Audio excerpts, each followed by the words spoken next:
Good, uh, good afternoon, ladies and gentlemen of the media. We're happy to invite you to be with us this afternoon. At this press conference, we have a well-groomed team in terms of the issues we wish to address this afternoon. On my far left is the regional chairman of Region 1, Patrick Ashley, and next to him is the regional vice chairman of Region 9, Carl Singh, and on my right is the regional vice chairperson of Region 1, Sarah Brown, and on my left is my colleague, Member of Parliament, and Executive Member of the People's Progressive Party, Colin Crowell. My name is Nigel Darmlal. This afternoon, we intend to address many issues of Amerindian and hinterland development, and our team will focus also on issues specific to Amerindian and hinterland development.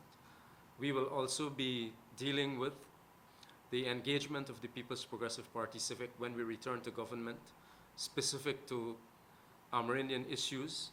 One of the things that we intend to share with you this afternoon is a draft agenda that we have discussed so far with our Amerindian leaders, and something that we intend to pursue as of April 2020 when the PPPC gets back into government.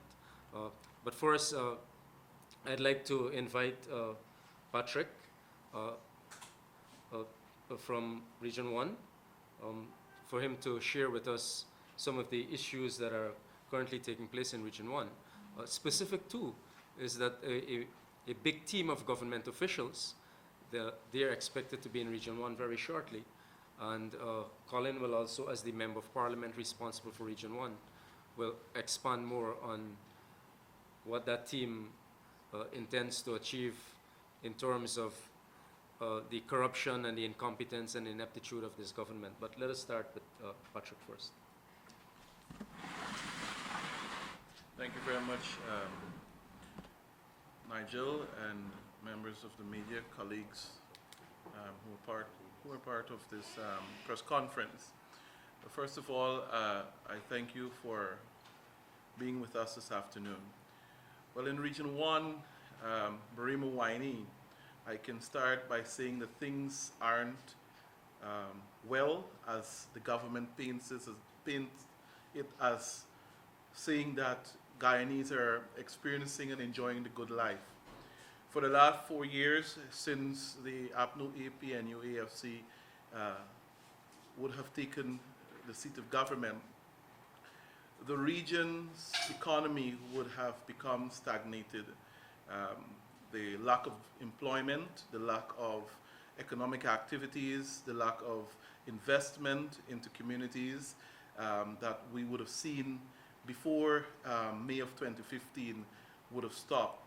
What we do have in abundance is a lot of migrants coming from our neighboring Venezuela, a country which we all know is under severe challenges, as if I may say so.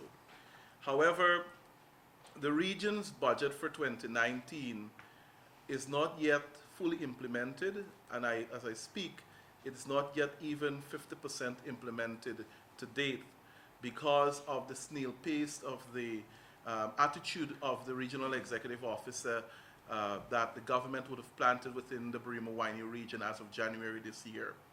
To date, major projects which should have already been, should have been started or should have been completed is not yet awarded, or it's currently in the mobilization phase.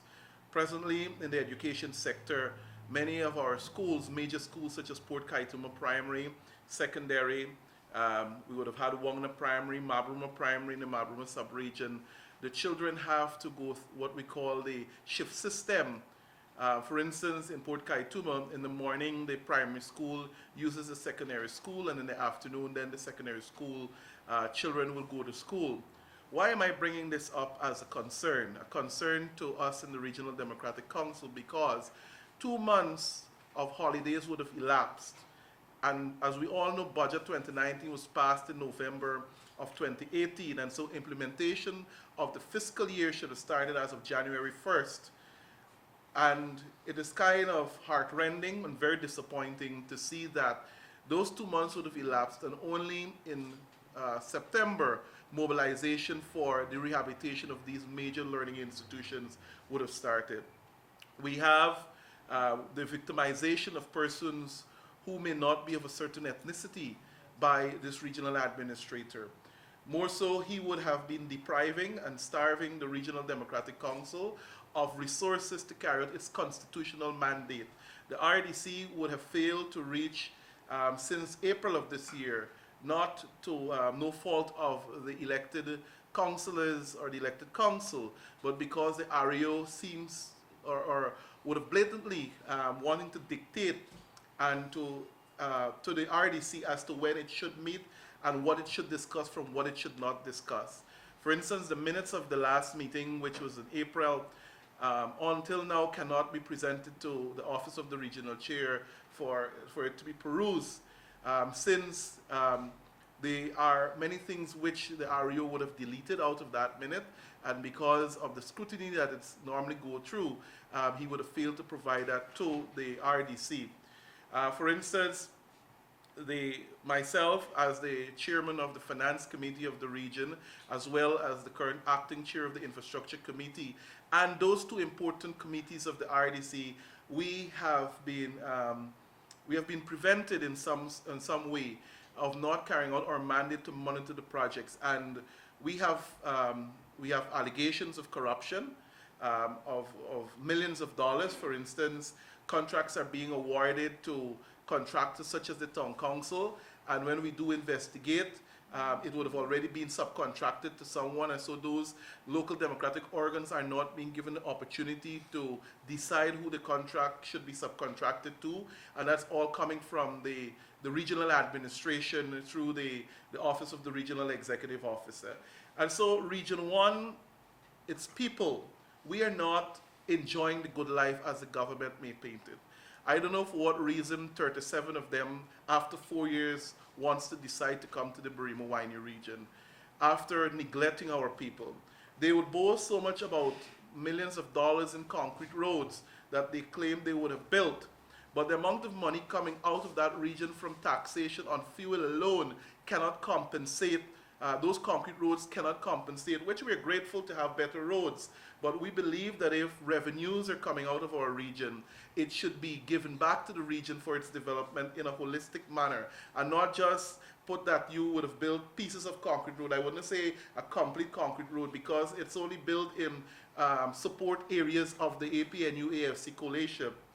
In addition to that, we have our hospitals with drug shortages, our health centers with drug shortages. We have, in communities where we do not have health workers to provide services, such in the Barama, we don't have the teachers in our schools. And these are the very important things that I believe will help in the propelling or the fostering of development. When they also speak about electricity to the region, in 2016, when APNUAFC was campaigning, they talked about a solar farm which is constructed in Mabaruma, but not yet operational after approximately 4 years, close to 4 years already. So the solar farm would have been constructed to a tune of 200 and something million. Until today, not one bulb was lit from that solar farm, and a lot of money. Now it's there. I believe it is contributing to the green state agenda that they have, because it's being overtaken by the forest. So these are some of the things that we face in the region when they speak about bringing the good life. Many days we go on the road, people are even canvassing in the garbage bin for food sometimes. So those are the things that we find in our region, and that is the reality to some point. All right, thank you very much, Regional Chairman. We now hear from our young, vivacious Sarah Brown, the Regional Vice Chairperson of Region Number 1. Thank you very much, Nigel. Friends of the media, a special good day. I'm very happy to be here this afternoon, because it's rather the only forum where we get to raise our issues and have our voices heard. Because when we use other means of raising our issues, the issues are not heard and they're not acted upon. And so I'm very happy to be here to bring to light the many issues affecting our region. And my colleague would have alluded to what's happening at the regional level. And of course, while that is happening, the elected leaders of the RDC, we don't have access to any resources to be able to carry out our mandate. From January to now, we haven't been able to access the funds allotted to us under the line item 6211. And so we're concerned as well as to what will happen when the fiscal year comes to an end and our monies are then sent back into the consolidated fund. And so that's a big concern for us because we haven't been using any of the monies given to us because the RE would have refused to give us access to those funds.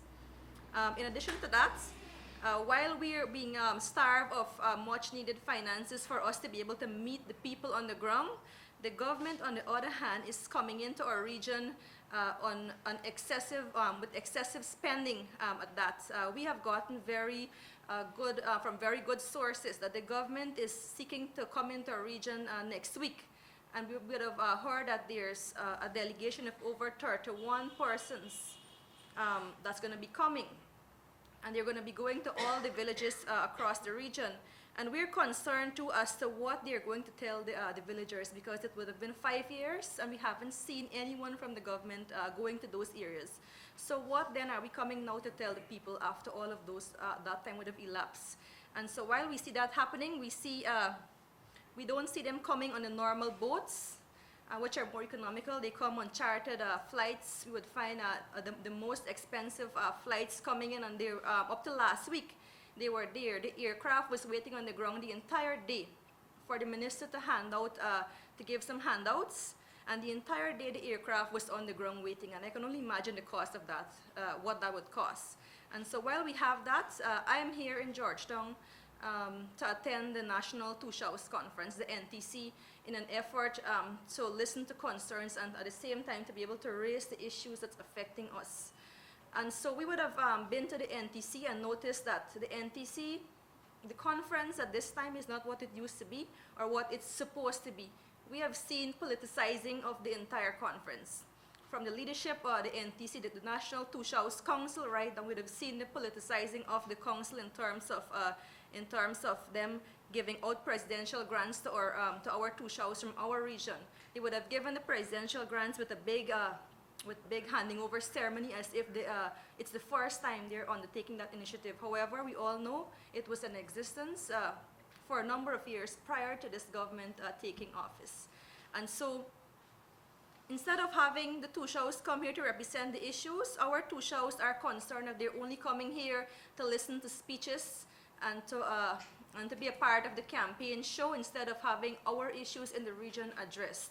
And I think that we would have also my colleague would have also alluded to what is happening in the health sector at this time. The shortage of drugs continue, and our issues are not being addressed, particularly so our land issues as well. There are a number of areas in our region are still to have land extension, are still to be able to benefit from consultations for extension, and there haven't been any such to date. And so there are many, many more issues, but I know my colleagues from Region 9 will also be able to share.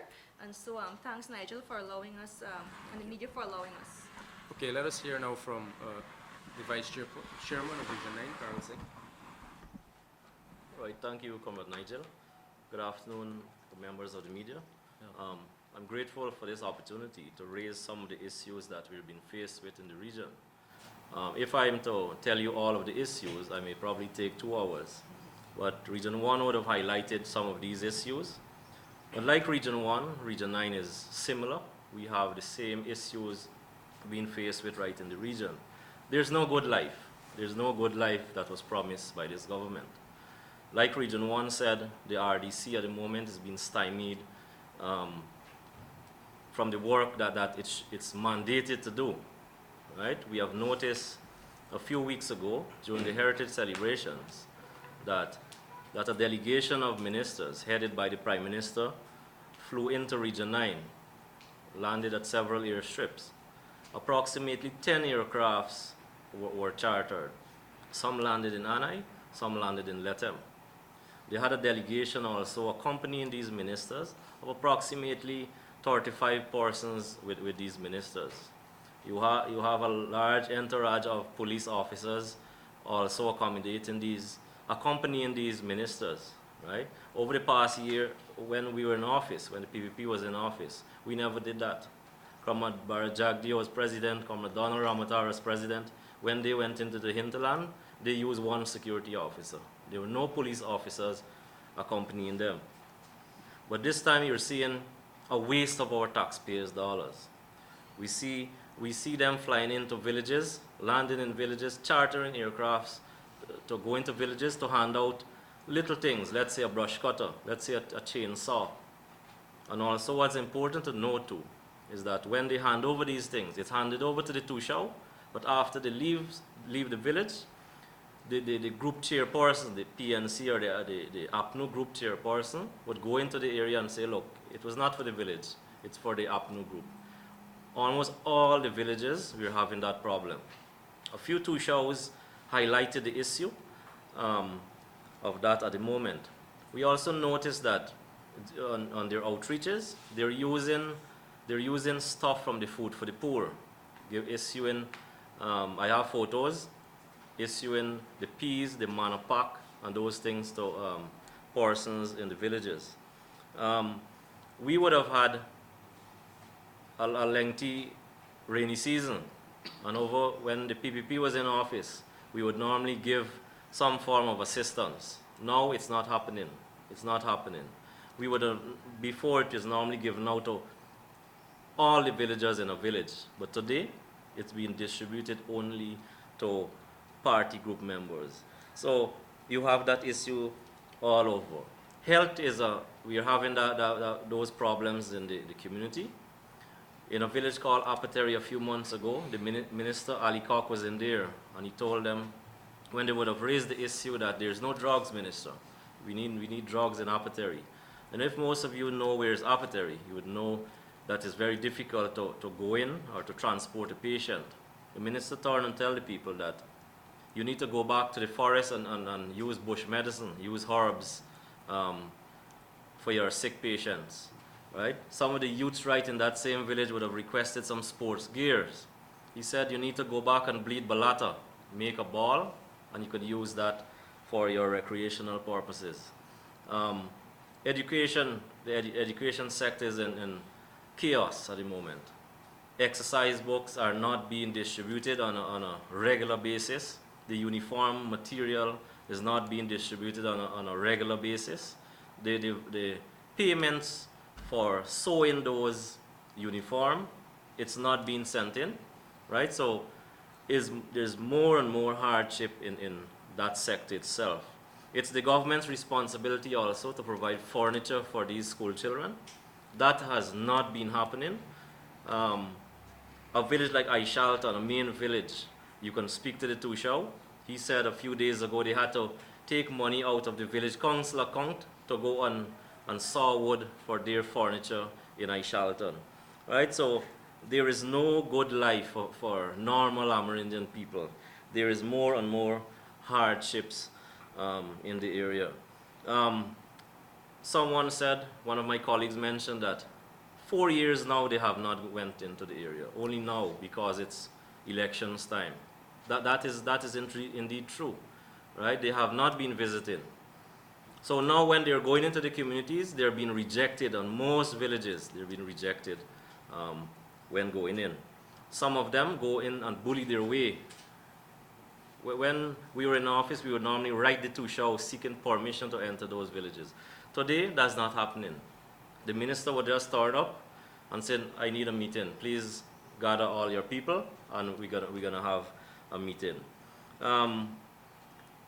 Over the past 3 months, we had some issues with the tender board in Region 9, where the REO Carter Parker, who's heading that tender board, would have awarded about approximately 85% of those contracts, 85% of those contracts using selective tendering. So he would have basically selected almost all PNC people and give them all these contracts without following the right tender procedure. as a regional vice chairman and as the works committee chairman, I would have written to the PPC seeking an investigation. That investigation was carried out 2 months ago, and on to now, we have not seen any action being taken as relates to that issue at present. But we see, because of the incompetent contractors who were given contracts, those contracts have not been completed as yet. We are in September month, and it's expected that approximately 65 to 75% of the work program of any region should have been completed. At the moment, we probably have about 40 to 45% completed, which is going at a very, very slow pace. As relates to payments for these contractors, again, it's going very, very slow. So you see incompetence there with in the part of the REO, like Region 1. We continue to see discrimination by him. We continue to see persons who he believes are associated with the PPP, who he thinks are associated with the PPP, not getting any work, right? So, and those are the ones who are qualified contractors. Those are the ones who are the ones that are paying their taxes, NIS, GRA, etc. The NTC, we are here for the NTC, and the NTC is not like before. It's not like before. You basically you go there and you listen to long, long lectures. The time frame in which they allow for questions and answers by the two shows, which is most important, are cut short. So basically, when the two shows start to ask questions, they say, no, we can only take 2 questions or 3 questions. So there's no sufficient time. I personally believe that it's planned that way because there's no answers. There's no answers. And you know of the many issues that the villages are being faced with. Land issues, drugs issues, education issues. All those things are being brought up, and there's no answers for these things. So, as I said earlier, I have a number of issues, but I'm grateful for the opportunity you would have given me to raise a few. Thank you very much. All right, thank you, Carl. Our colleagues from regions 7 and 8, they are currently in the fields, but the issues that regions 1 and 9 they would have raised, those issues are also far-reaching and cross-cutting in regions 7 and 8. And the same sentiments are expressed by our leaders, our 2 shows, coming from those regions. And so the manner in which the People's Progressive Party Civic does business is one of what we call free, prior, and informed consent, one of consultation, one of collaboration with our Amerindian people through their leaders and even directly into our villages. And over the last 4 years, we have done in excess of 1,000 meetings in regions 1, 7, 8, and 9 specifically, and to a lesser extent, similar meetings in the riverine areas also. And as a result of that, we have decided as a party that upon assumption of office in March of next year, that one of the first things we will do is to engage our Amerindian people through their leaders at a national level at a conference which will address all of the issues out of the gaps that are currently left open. Some of those issues we intend to share with you this afternoon as well. And one of the things we look forward to is in April of 2020, when that conference is being held, our 2 shows will meet with our government, and that is the PPPC government, to flesh out the details of an agenda that will take us forward for Amerindian development. As our colleagues have just said, this current regime, you know that they are illegal. They are in campaign mode. You know that you would notice some 2 shows sitting with us. They came here because also they would like to be part of the dissemination of information that is currently taking place and to quell the fears of our people. the government, the conference, the NTC conference, they shared out 200 plus green t-shirts to our Amerindian leaders. And when our leaders refuse to wear those t-shirts because they know that it is part of the propaganda and the political campaigning of the APNU-AFC regime at this point in time. I happen to have also, myself, Colin, and the others here, we went to the opening session of the NTC. Mr. Granger, illegal that he is, made a speech to the NTC and outlined some issues which, if you ask any Tushao up till now, they don't understand what he was speaking about. He basically recited the agenda of the NTC conference, spoke about 5 of the sustainable development goals, and left the NTC immediately after. So the engagement that this government, this regime, has with our Amerindian people leaves much to be desired, and we feel that NTC should have been held much earlier than now. The fact that it is held in October, just months before the end of the year, just months before an election, it is part of the government's election campaigning. And so I'd now like to ask my colleague, Colin Crowell, to share with you part of the agenda, and then I will also share part of the agenda, the national agenda that we intend to pursue as soon as we get into government regarding Amerindian development. Thank you, Nigel. Good afternoon, ladies and gentlemen of the media.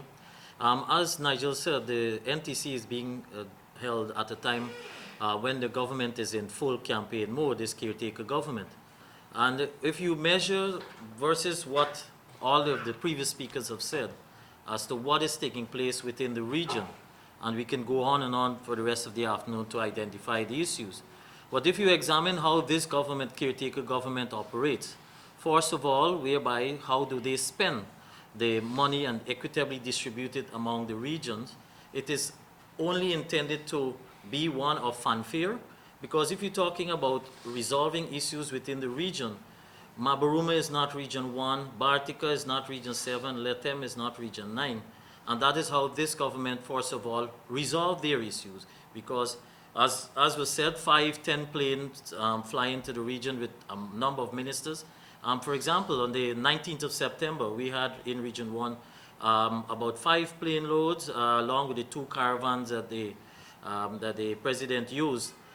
So we're talking about, any of those of us who knows the figure, a charter for a Highland is about 400,000. And so you do the math.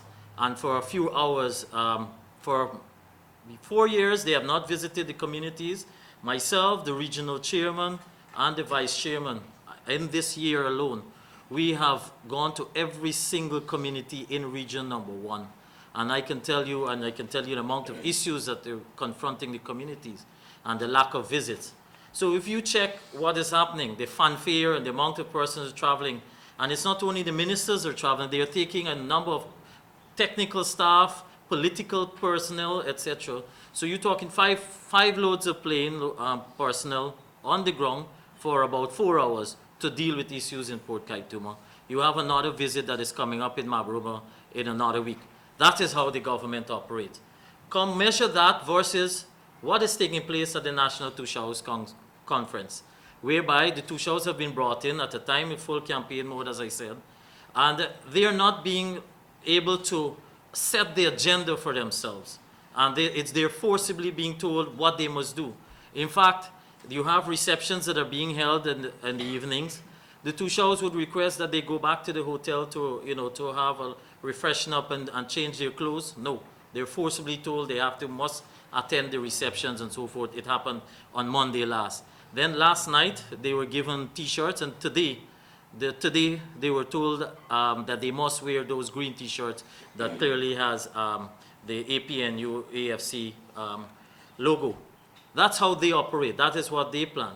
Measure that, what we plan for the Tushaus. A Tushaus conference for us is one where we interact, where we deal with issues, we listen to their concerns, you listen in a timely manner. If you check the agenda for this week, each ministry was given half an hour. By the time the minister finished making his presentation, his or her presentation, you're talking about 50 minutes to 20 minutes finish. How much time is there to raise your concerns?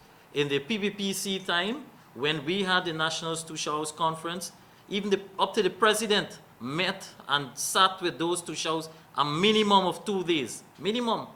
And the ministers had to be there to listen so that once their officers who are assigned within the region are not resolving those issues, then we went back, we sent those issues to the sectoral ministers, and they had to address them with their staff. As against now, we are presenting to the two showers, as Comrade Nigel said, we are presenting an agenda, a positive developmental agenda. And we have said within the first month upon winning the election next March, we have an agenda that will see us paving the way for us to have continuous and the continued hinterland development that, as they have known within the PBPC tenure. I sat at the opening, as Nigel said, and listened, and the mention was made by Minister Garida Low about the ICT development within the hinterland communities and how many communities have been benefiting from those computer hubs and so forth. $10.7 million was left in the coffers through the low carbon development strategy, left there for them to implement that program. In fact, the ICT program was already unraveling within the communities. We had with the first 13 computer hubs set up across the 4 regions within the first few months of 2015. So it is not any new strategy that is being implemented. The strategy is there, and all they needed to do was to implement them. So it's not anything new Catayus is doing. Then you come to economic development within the region. What is our plan for job creation for the hinterland communities? Many of our communities, they're crying out for, our young people especially, they're crying out for job opportunities within those communities. What did this government do? Within the first few months, they sent home the 1,972 young people, CSOs, from all across the hinterland communities. That was how they responded to job creation within the hinterland. Replaced it with a program that is only for a maximum of 6 months, and they call it the HASTE program, for which, by the way, accountability is not being done. Check the Auditor General report for last year. You'll see 982 million under the Armenian Development Fund cannot be accounted for. They have not provided vouchers for those accountability. Then we come to the topical issue about oil and gas. Because how does the hinterland communities, how are they going to benefit as part of the economic generation from the oil and gas sector? This is not only for benefit within the coastline communities, but it's to ensure that every Amerindian community, through the funding of the various community development plans and development plans that they themselves develop, that we will fund to ensure that they have economic projects that will drive their benefit. So it is also about land. You have the land titling, demarcation, and extension program. You had money that was sitting there, left there under the low carbon development strategy, money that was available. What did they do in 2015? They sent home the entire department within the Ministry of Amerindian Affairs. And then now, for 4 years, did nothing on the land titling program. Now I think today, they are going to announce about 8 communities that are going to get the title. Communities, by the way, that for which the groundwork was already done under the PBPC time. So it was just for them to issue those titles. We will aggressively pursue the land titling program and complete it in a timely manner. Now they have gone to the UNDP to ask for extension on this program. Then you come to healthcare. All across every single community continue to complain. 1, about drug shortages. 2, about the health personnel within the region, lack of health personnel. But measure that versus a PBPC strategy, where first of all, under the tenureship of Dr. Barajagdeo, who ensured that with the government of Cuba, you had 400 odd doctors, persons who were sent to become doctors. The intention, therefore, was for them to be placed within the regional system. Versus what happens now. Many of them, when they're finished their contract period, they're leaving because the government is not creating the avenue for them to stay. They can't even prepare their accommodation to make their lives comfortable. The drugs is not meeting within the hospitals and within the regional system. Yet you have a minister who visits the region. Instead of addressing the shortage, she blames the shortage on the staff. You have the whole aspect of ensuring that continuously we have specialists be trained within the healthcare so that all our people, no matter where you are, the regional hospitals must be able to provide that care that you can come to, instead of coming to Georgetown, you can have it within the region. Measure that versus what happened now. You have 4+ years. The Port Kaitumo Hospital, for example, cannot be completed. And monies have been spent every year on that hospital. And all that was left was about 1 year of work and to provide the furnishing to complete that hospital. Well, I'm sure a PBPC government will be the one who will commission that hospital.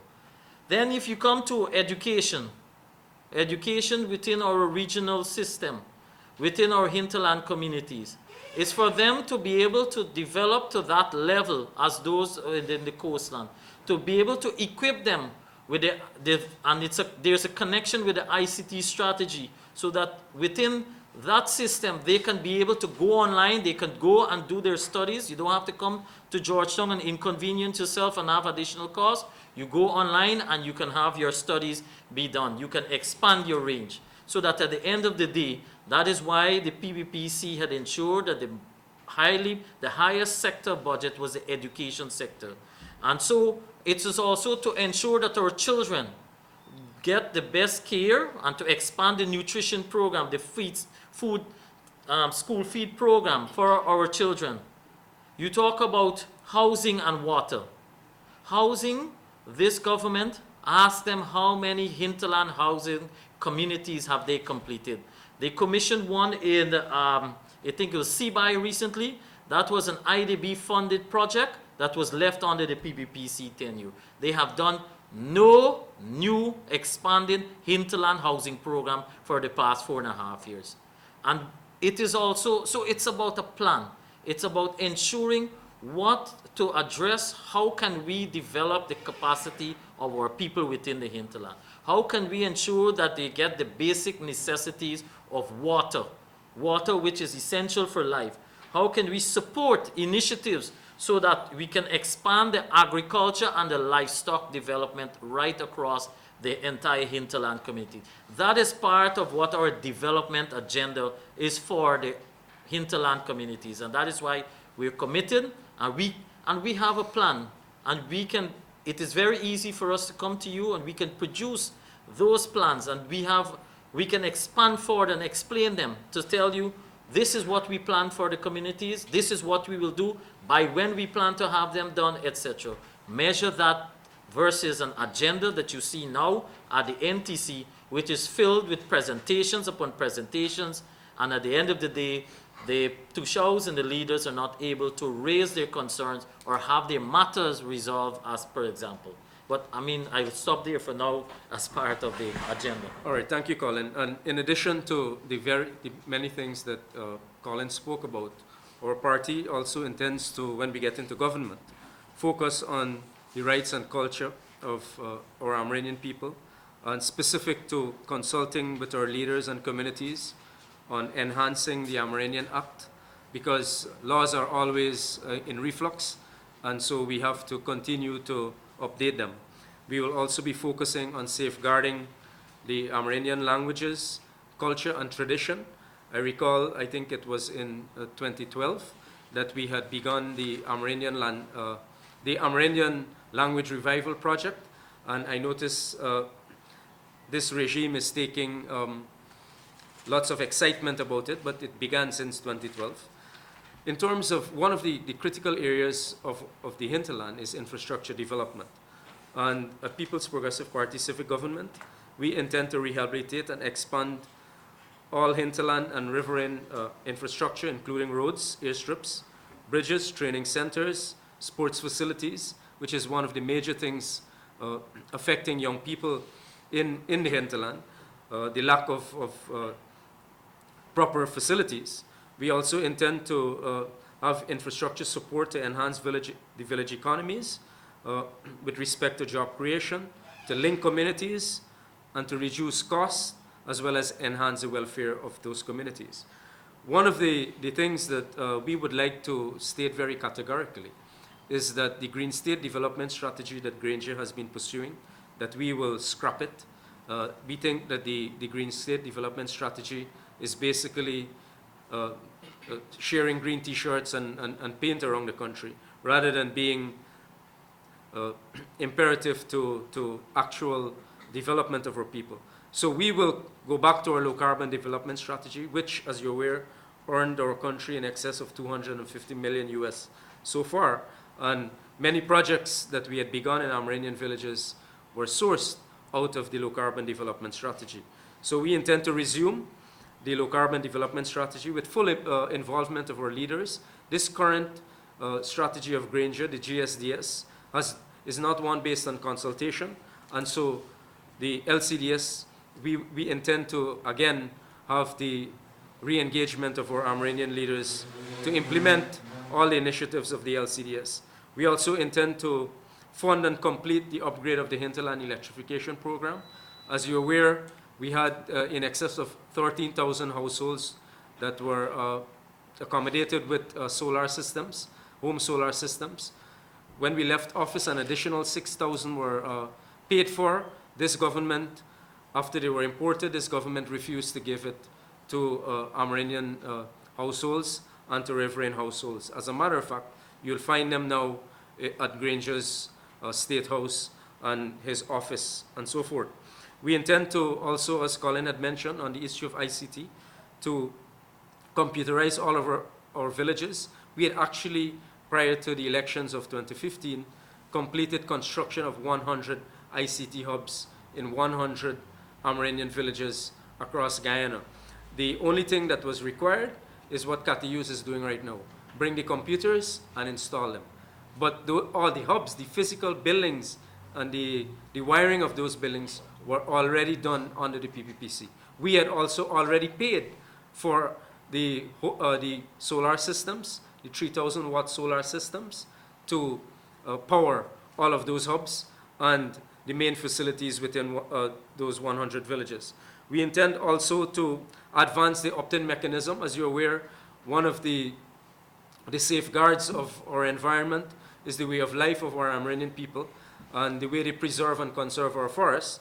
And many of those villages have their own forests, and we would like to encourage them under the LCDS to once again re-embark on the opt-in mechanism so that they can be involved in the carbon trading services provided for under the LCDS.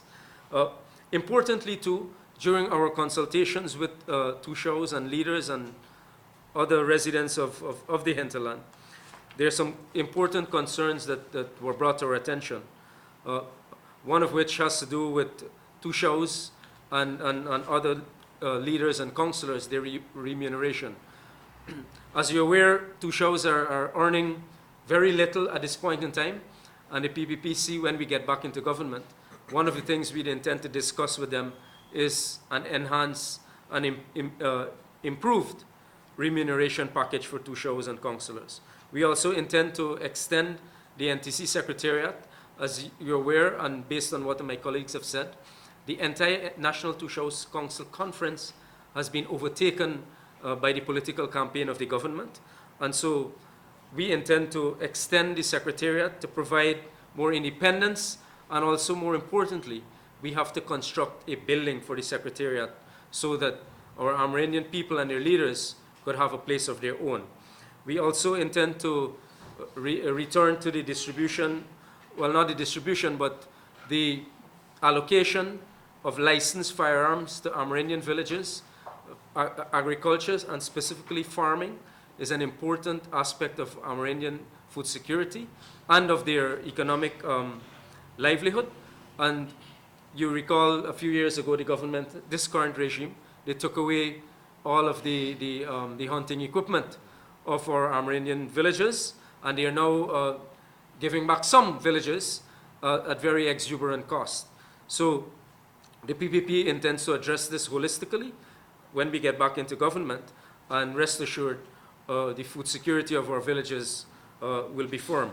We also intend to address the issue of discrimination with regards to employment at the Ministry of Indigenous Peoples Affairs. As you're aware, since the government changed, they changed the name. And in our discussions with our leaders and residents in Amerindian villages, when they go to the Ministry of Indigenous Peoples Affairs, they feel as though they're not welcome there. That ministry is created specifically for Amerindian and hinterland people.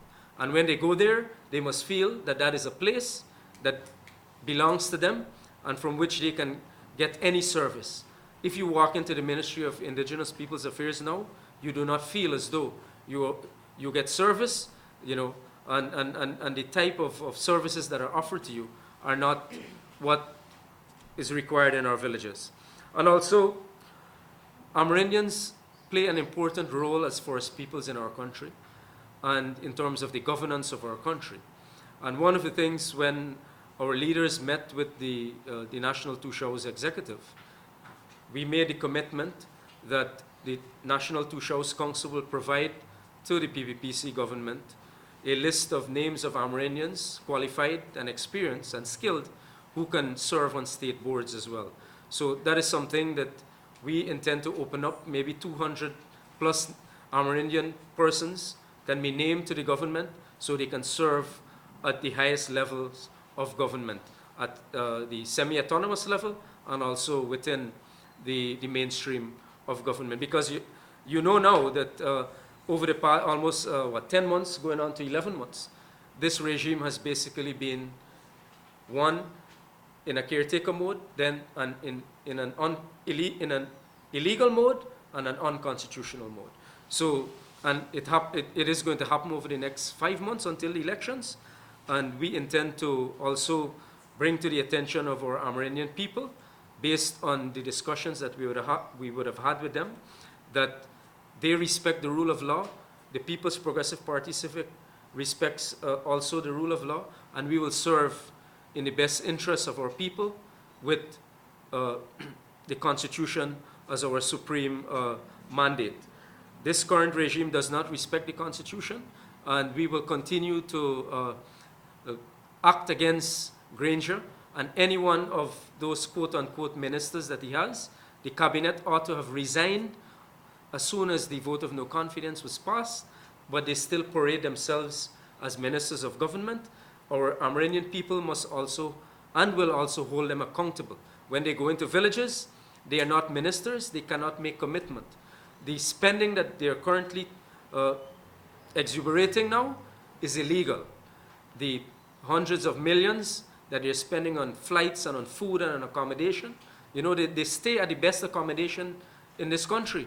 But what happened just a few days ago at the NTC?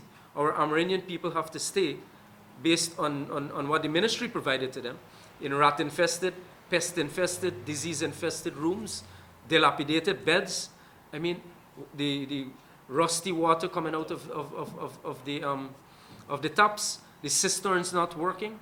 So we have to ensure that Amerindian people are treated with respect. This regime does not treat them with respect.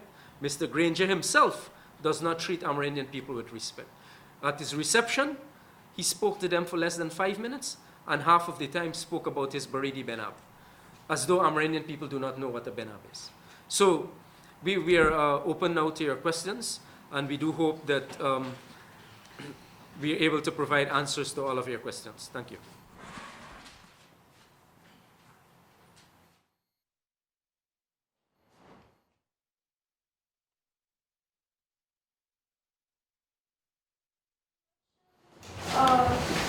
Amerindian benefiting from oil and gas resources. Can you say specifically what areas your party will be directing on towards?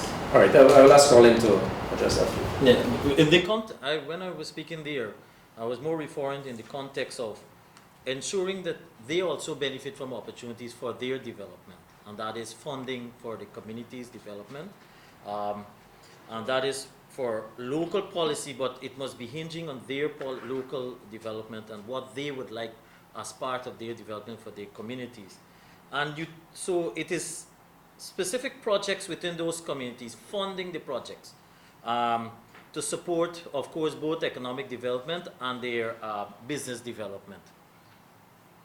And the spin-off from all of that is from the word I spoke prior to that, and that is economic development, that is job opportunities as a result of those projects.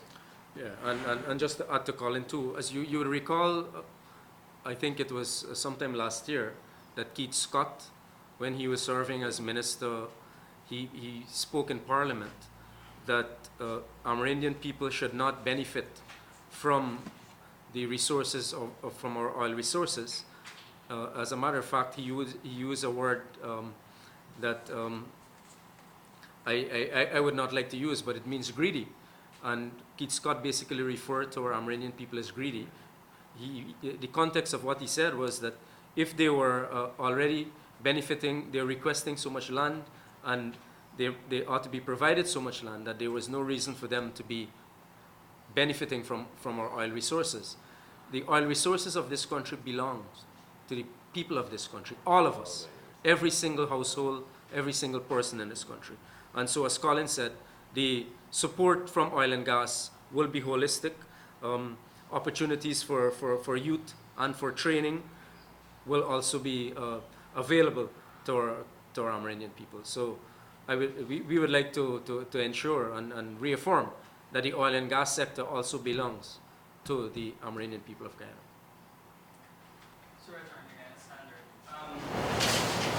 Mr. Ashley, you said that the slow or low implementation of projects in Region 1. Could you possibly or maybe put like a percentage on that so we can have a clear idea as to how many projects are being implemented and stuff like that? Well, I would want to say that our percentage approximately is in the 30s as it relates to implementation of this year's budget. Because whenever you look at the allotment report, which is given to say how you're spending what is left back as free balance, you see that there is a lot of free balances. And that's why RVC Brown would have alluded to the fact of our concern that a lot of money would be going back this year again from the region to the consolidated fund, which would have been happening over the last 4 years, but this year might be even worse than what we've experienced before. Well, what are some of the projects that would have been or should have been implemented in the past but haven't been maybe taken off as yet? Well, for instance, it has to do with infrastructure in health, in education, because those are our two main areas. For instance, we would have received $20 million because we're introducing an agriculture program for the first time, a fifth program for the RDC, and we would have received $20 million to construct, or we would have proposed as an RDC to construct a fruit processing facility, which we would have given the money for the first phase. Until now, that first phase or that project is not yet awarded. They are current projects such as the enclosure of buildings and so forth that isn't done as yet. And we find like purchasing of things for transportation, river transportation, land transportation. You'll find that this REO, with anything that would suit him personally, he'll go after to get done. But the things that will benefit the people at large is not being done. The government had made some remarks about having, I can't remember, I think it's 20% of all contracts going to small contractors. Are contractors in Region 1 benefiting from that currently? No, that is not happening. In fact, just what is being experienced in Region 9, where hand-picked supporters of the APNO AFC is being given contracts, that is exactly what is happening in Region 1. So it's not something that is being done in a bipartisan manner. It's something that if I'm a supporter of you, I'll give you a contract. For instance, we would have had a contractor who would have been awarded a contract to provide dietary to the institutions in Mabruma, for instance. That contractor would have passed away. 2 days later, because the process doesn't provide for automatically, if the child is not within the business registration, for it to be handed down to the child. That is something we would have gotten some insights into, that 2 days later the REO called, a child of that person would have passed on and say, now we're handing over these contractual agreements to you, which should have gone back to retendering or to the lowest bidder that after that person they would have awarded that contract to. So those are the kinds of corrupt practices that's happening in the region. Besides that, we have, for instance, things like contractors getting 4, 5, 6 contracts and they cannot get it done. And these things are being done with clonies and buddies of the APNU AFC coalition. Right now we have culverts that were built in a village called Wongna, for instance. It is being done in a substandard manner, and when the rain fall, all the soil is washing away. So instead of helping the village to be better, you're putting the village through more burdens and challenges. What is happening with the Port Khartoum? I noticed you didn't mention it. What's actually happening with the hospital? Port Khartoum Hospital, nothing currently is being done at that hospital. We would have seen staff of the Ministry of Public Health through Chronicle or through the DPI would have made a statement a few months ago saying that the hospital will be completed by year end. Well, Santa would have been saying that 4 years now, and until now that gift hasn't arrived to the people of Bremer-Whiting. And it will not arrive, but I can tell you that after March 2nd, definitely it will arrive to the people under a PVPC government. And just for clarification purposes, the government officials going into these internet reviews, who funds the bill? Does the region fund that bill? Well, yes. I could say to an extent, yes, it's coming out of the RDC's allotment, and there's no consultation that is done with us at the level of the region because the money is not, the government seemingly don't understand to run a government, much less the regional government system. And they send REOs who are all army officers who have never went into administration, don't understand the democratic principles within regional government systems, and so they come in and do as they please without consulting with the RDC, which because the money, the taxpayers' dollars approved by Parliament comes to the Regional Democratic Council.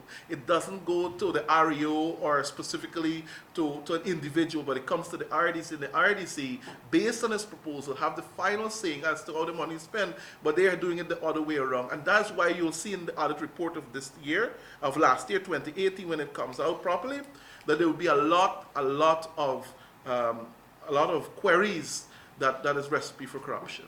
All right. So we could probably switch to, you want to add something to Vision 1? Just to say that it is not only about with the REOs, many of the REOs, in my opinion, they have been sent there to play politics. And so that is what it is, very simple. Yes, inefficiency to some extent, but it is downright politics. And so in their actions, I expand further. For example, this regional chairman, as of February of this year, has received no allocation of fuel from the line item that is voted 6211 that the vice chairman spoke about. So he cannot even visit the communities as regional chairman. All the visits that have been done for this year, as I said, both him and myself, we've gone to all the communities in Region 1. All those visits have been done through the courtesy of the People's Progressive Party Civic. Yeah. Do we have any more questions? And I'd like to highlight this issue of procurement, which this government, I think this regime is involved in billions of dollars of procurement fraud. And it is something that we intend to investigate. And for those who are involved in the procurement fraud, they will have to be held accountable for it. It is tens of billions. Probably over the last 4 years, it probably will go into hundreds. And over the last 10 months, because of their illegality, it would be mammoth as well. Do we have any more questions? Okay, well, thank you very much. And we do look forward to you also sharing what has happened here this afternoon. Thank you very much.